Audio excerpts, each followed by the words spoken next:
Hello friends, आज जो हम मूवी करने वाले हैं ये एक सीरियल किलर मिस्ट्री है। इसका नाम है एच। ये एक कोरियन मूवी है। ये एक ऐसी मिस्ट्री है जो आपको लास्ट तक कुछ भी समझ में नहीं आएगी। लास्ट में जो ट्विस्ट है ये भी बहुत ही खतरनाक है। अगर आपको हॉलीवुड की 7 मूवी की तरह सीरियल किलर मिस्ट्री मूवीज पसंद है तो इस वीडियो को लास्ट तक देखना। तो चलिए शुरू करते हैं।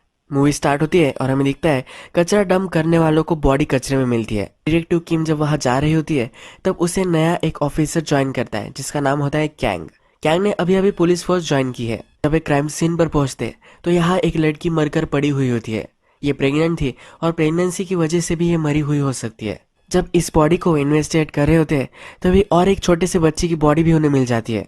इस बच्चे की जो कॉर्ड है यह भी उसको ही लगी हुई है। अब डॉक्टर बॉडी की इन्वेस्टिगेशन कर रहे होते हैं। जब ये डॉक्टर से पूछते हैं तो डॉक्टर कहते हैं कि ये डेथ प्रेगनेंसी की वजह से हो सकती है, पर अभी तक ये श्योर नहीं है। नेक्स्ट सीन में हम देखते हैं कि एक लड़की बस से जा रही होती है। बस अब स्टॉप पर आ जाती है, सब लोग चले जाते हैं पर ये वहां से उठती नहीं। बस का ड्राइवर जब देखता है तो उसका मर्डर हो चुका होता है। अब हम देखते हैं कि डिटेक्टिव किम और कैंग ये दोनों क्राइम सीन पर पहुंच गए हैं। यहाँ आकर वो देखते हैं तो लड़की के पेट फाड़ा हुआ होता है। क्राइम सीन ये पूरा जांचते हैं और इसके बाद किम अब इसके इन्वेस्टिगेशन में लग जाती है। नेक्स्ट डे सब डिटेक्टिव्स की मीटिंग हो रही होती है तो किम इन सब को ब्रीफ करती है। किम कहती है कि हमें 2 मर्डर्स मिले हैं। पहला मर्डर जो था एक प्रेग्नेंट लेडी का था और ये जो थी इसका अबॉर्शन हो चुका था। एक सीरियल किलर का पैटर्न है। जो सीरियल किलर था इन दोनों को नहीं जानता था, ये भी इसने इस्टेब्लिश किया है। ये कहती है कि ऐसा ही सीरियल किलर हुआ करता था और अब वो जेल में है। इसका नाम होता है शिन। सेम पैटर्न अब फॉलो हो रहा है। इस पैटर्न में पहले प्रेग्नेंट लेडी, फिर अबॉर्शन वाले और इसके बाद एक लड़की का मर्डर होने वाला है जिसका ईयर कट ऑफ होगा। अब हम देखते हैं कि किम और कैंग ये दोनों सीरियल किलर से मिलने के लिए जाने वाले होते हैं। किम इस सीरियल किलर से मिल नहीं पाती क्योंकि इसका जो हस्बैंड था इस सीरियल किलर की इन्वेस्टिगेशन कर रहा था, तभी प्रेशर सहन नहीं कर पाया और उसने सुसाइड कर ली थी। किम इस सीरियल किलर को देखना सहन नहीं कर पाएगी। कैंग शिन से मिलने के लिए जाता है।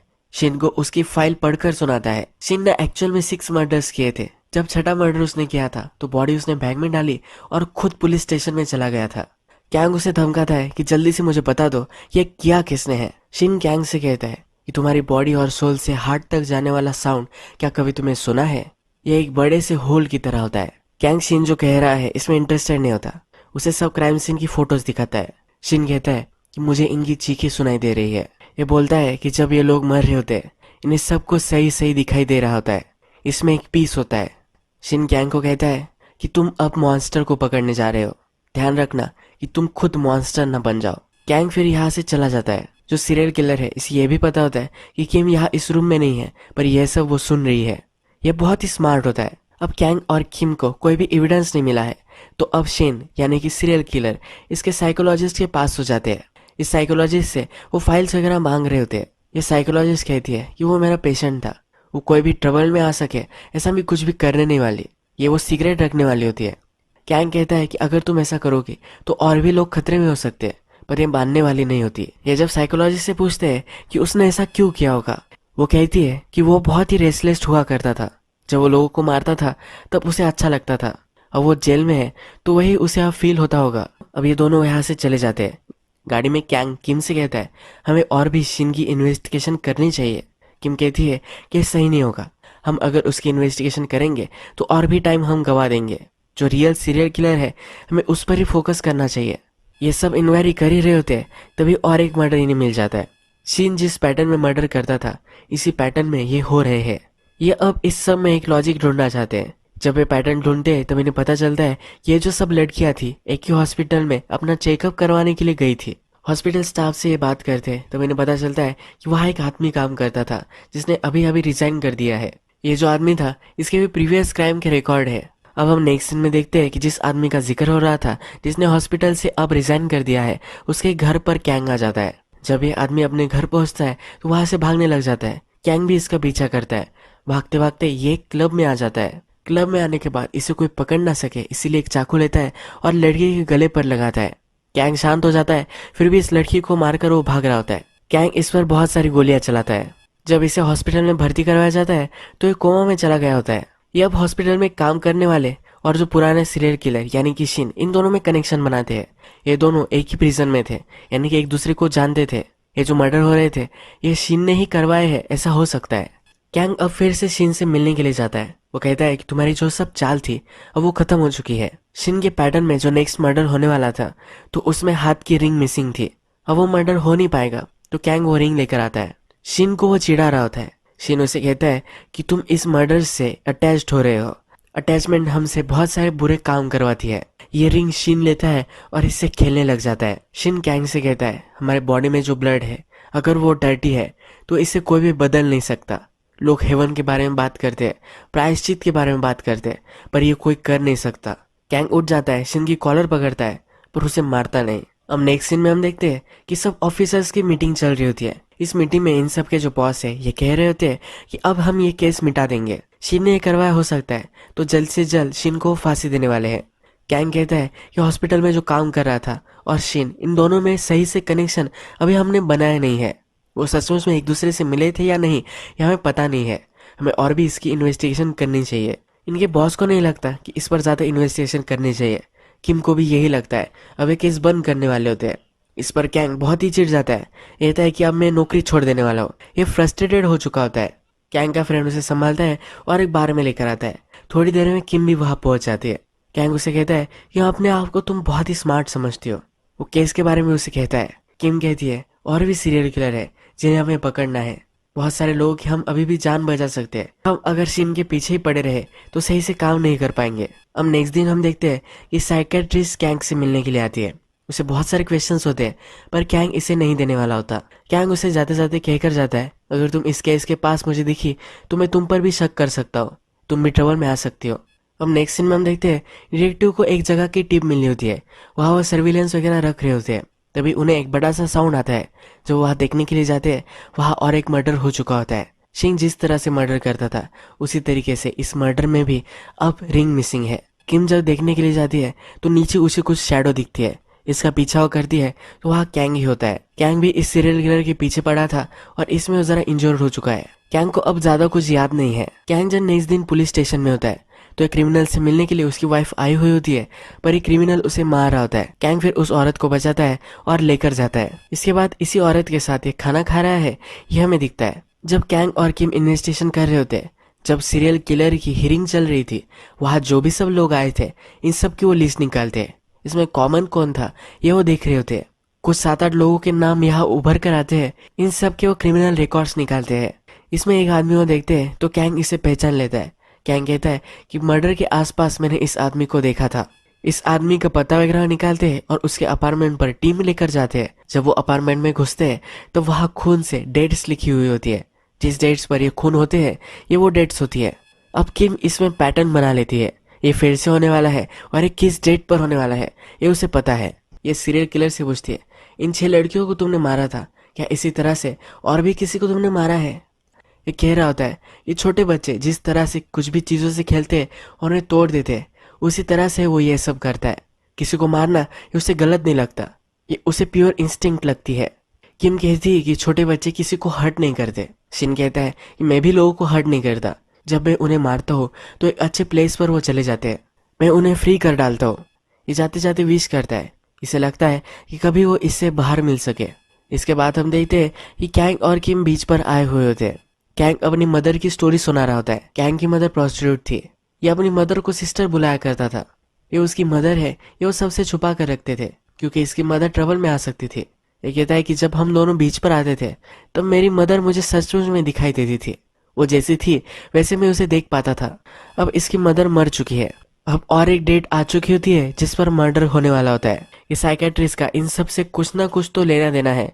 अब साइकेट्रिस्ट का ये पीछा करते हैं। अचानक से साइकेट्रिस्ट गायब हो जाती है। कैंग फिर से उसी आदमी को देखता है जिसे वो हर क्राइम सीन पर देखता है। इसके पीछे वो भागता है पर इसको स्पॉट नहीं कर पाता। किम साइकेट्रिस्ट को ढूंढ लेती है और साइकेट्रिस्ट का एक लेक्चर होता है। इस लेक्चर में उसके पीछे पीछे वो पहुंच जाती है। थोड़े टाइम में कैंग भी वहां जाता है। लेक्चर होने के बाद ये वहां से जा रही होती है तो गाड़ी में ये दोनों इसका पीछा करते हैं। ये उसका पीछा करते करते ट्रैफिक में अड़क जाते हैं। ये साइकेट्रिस्ट एक जगह पर जाती है। कैंग पैदल ही इसका पीछा करने लग जाता है और इसकी गाड़ी को स्पॉट कर लेता है। किम थोड़ी देर में वहां पहुंच जाती है।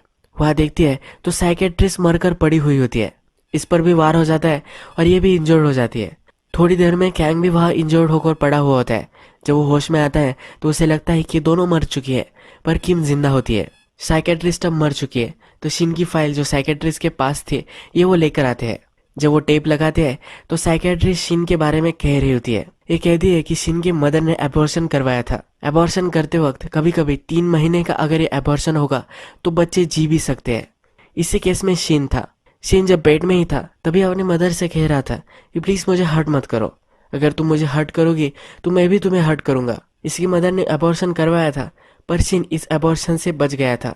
बचपन से ही औरतों के प्रति इसे घिन थी, इसी वजह से ये सब मर्डर उसने किए थे। ये जब ये देख रहे होते हैं तो इनका बॉस वहां आता है। ये कहता है कि शिन को अब उन्होंने फांसी दे दी है। कैंग कहता है कि क्या उसने मरने से पहले क्या कुछ बोला था। उनका ऑफिसर कहता है कि वो कह रहा था कि मैंने अपनी मदर को मार दिया है। कैंग और किम दोनों बाहर बैठे होते हैं। किम कैंग से कहती है कि कभी कभी मुझे लगता है कि मेरा हस्बैंड अगर मेरी जगह होता तो वो क्या करता। ये अपने हस्बैंड को बहुत ज्यादा मिस करती है। अब नेक्स्ट सीन में हम देखते हैं कि एक डिटेक्टिव फिगर आउट करता है साइकेट्रिस्ट से मिलने के लिए और एक पेशेंट आता था, वो शिन के हियरिंग में भी आया था। ये वही है जो कैंग को दिखता रहता है। इसने अपना नाम चेंज कर दिया था, इसी वजह से इसे स्पॉट नहीं कर पाए। जिस बेसमेंट में ये साइकोलॉजिस्ट मरी थी इसी बेसमेंट का ये ओनर है। इसका और एक घर है। अब इसे पकड़ने के लिए ये सब वहां पहुंच जाते हैं। जब वो यहाँ पहुंचते हैं तो यही वो बैठा हुआ होता है। इन सब के सामने ये सुसाइड कर लेता है। इसने ही ये सब क्राइम किए थे, इन सब के सबूत इसके घर में इन्हें मिल जाते हैं। अब जो रियल सीरियल किलर था इसके बारे में इन्हें पता चल चुका है, तो एक केस बंद हो जाता है। किंग मरने से पहले एक सिटी डिटेक्टिव कैंग को भिजवाता है। ये अब डिटेक्टिव कैंग को मिल चुकी है। कैंग पुलिस स्टेशन से गाड़ी में निकल जाता है। किंग के पास उसका एक कोवर्कर आता है कि अब तुम्हारे हस्बैंड को शांति मिलेगी। उसके जो गुनहगार थे जिनको वो पकड़ना चाहता था अब वो सब मर चुके हैं। किम अभी भी मर्डर के जो फाइल्स होते हैं इसे ही देख रही होती है। वहां पर एक अलग चीज वो नोटिस करती है। कहती है कि एक मर्डर जहां हुआ था वहां पर 3 फुटप्रिंट्स होने चाहिए थे, एक मर्डर के, मेरे और डिटेक्टिव कैंग के, और वहां 2 ही थे। इसका मतलब है वहां सीरियल किलर था ही नहीं। कैंग ने मर्डर किया हो सकता है। ये जाकर कैंग के फोन रिकॉर्ड्स निकलवाती है। इन फोन रिकॉर्ड्स में वो देखती है तो कैंग को मर्डर होने से पहले हमेशा फोन आया करता था और ये सीरियल किलर का ही था। किम को अब शक जाता है और पहला हॉस्पिटल का जो स्टाफ था जो मर्डर कर रहा था इसके पास वो उसे मिलने के लिए जाती है। अभी ये कोमा से बाहर आ चुका है और उसके डॉक्टर से बात करती है। डॉक्टर कहते हैं कि एक हिप्नोटाइज स्टेट में था, ये जो सब कर रहा था इसके कंट्रोल के बाहर था। अब किम को पता चल जाता है कि शिन ने इसे हिप्नोटाइज किया था। शिन ने इस आदमी के माइंड में सब कुछ इन्फॉर्मेशन भर दी थी। जब भी शिन को लगता था कि अब मर्डर होना चाहिए तो इसके माइंड में ये कुछ ट्रिगर लगा देता था। ये जो ट्रिगर होते थे कोई भी हो सकता है। जब फोन की रिंग बजती थी तो जो इसका विक्टिम है इसका सबकॉन्शियस माइंड ट्रिगर हो जाता था। अब जिसे वो चाहिए उसे मार कर आता था। किम अब फिगर आउट करती है कि यही चीज कैंग के साथ भी हुई थी, क्योंकि मर्डर होने के पहले कैंग को कॉल आता था और इसके बाद मर्डर होते थे। शिन को मिलने के लिए जो भी सब जाते थे वो सब इस तरह से हिप्नोटाइज हो जाते थे।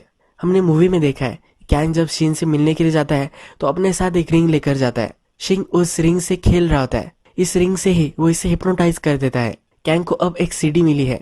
ये सीडी जब वो लगाता है तो कैंग फिर से ट्रिगर हो जाता है। वो जाकर एक औरत का मर्डर कर आता है। किंग भी कैंग की लोकेशन निकालती है, वो सी के पास ही होता है। वहां जाकर वो देखती है, वहां जाकर एक औरत का उसने मर्डर कर दिया है। शिन ने मरने से पहले कहा था कि मैंने अपनी मदर को भी मार दिया है। अब कैंग ने जिस औरत को मारा है ये शिन की मदर ही थी। जब किम वहां पहुंचती है तो कैंग को पछतावा हो रहा होता है। वो अपने आप को गन चलाने वाला होता है पर वो चला नहीं पाता। शिन ने कैंग से कहा था कि मर्डर सॉल्व करते करते तुम ही मॉन्स्टर मत बन जाना, तो यही अब हुआ है। कैंग खुद ही मॉन्स्टर बन चुका है। किम कैंग की गन लेती है और कैंग को ही मार डालती है। किम का हस्बैंड भी शिन की ही इन्वेस्टिगेशन कर रहा था। शिन ने उसे भी हिप्नोटाइज किया था, इसी वजह से किम के हस्बैंड ने अपने आप को मार दिया था। अगर कैंग जिंदा रहता तो शिन ने अभी उसके माइंड में और क्या फीड किया है ये किसी को पता नहीं है। कैंग और भी मर्डर कर सकता था, इसीलिए किम अब उसे मार देती है। किम को बहुत ही पछता होता है और वो रोने लग जाती है। इस केस में लास्ट तक वो कुछ भी कर नहीं पाई। यही इस मूवी की बहुत ही सैड एंडिंग हो जाती है। इस मूवी के टाइटल का यानी कि एज का मीनिंग हिप्नोटिज्म से था। तो इस मूवी का जो सस्पेंस है यानी हिप्नोटिज्म, इसका इनिशियल इन लोगों ने इस मूवी का नाम दिया है। इस मूवी का नाम भी ब्रिलियंटली रखा है। अगर आपको वीडियो अच्छा लगा होगा तो प्लीज इस वीडियो को लाइक कर दीजिएगा। मैं बहुत सारी ऐसी मूवीज लेकर आता रहता हूं, तो प्लीज चैनल को सब्सक्राइब कर दीजिए और बेल नोटिफिकेशन आइकॉन दबाना में मत भूलिए। हम फिर से मिलेंगे और एक नई मूवी के साथ। तब तक के लिए थैंक यू और आप अपने आप का ख्याल रखिए।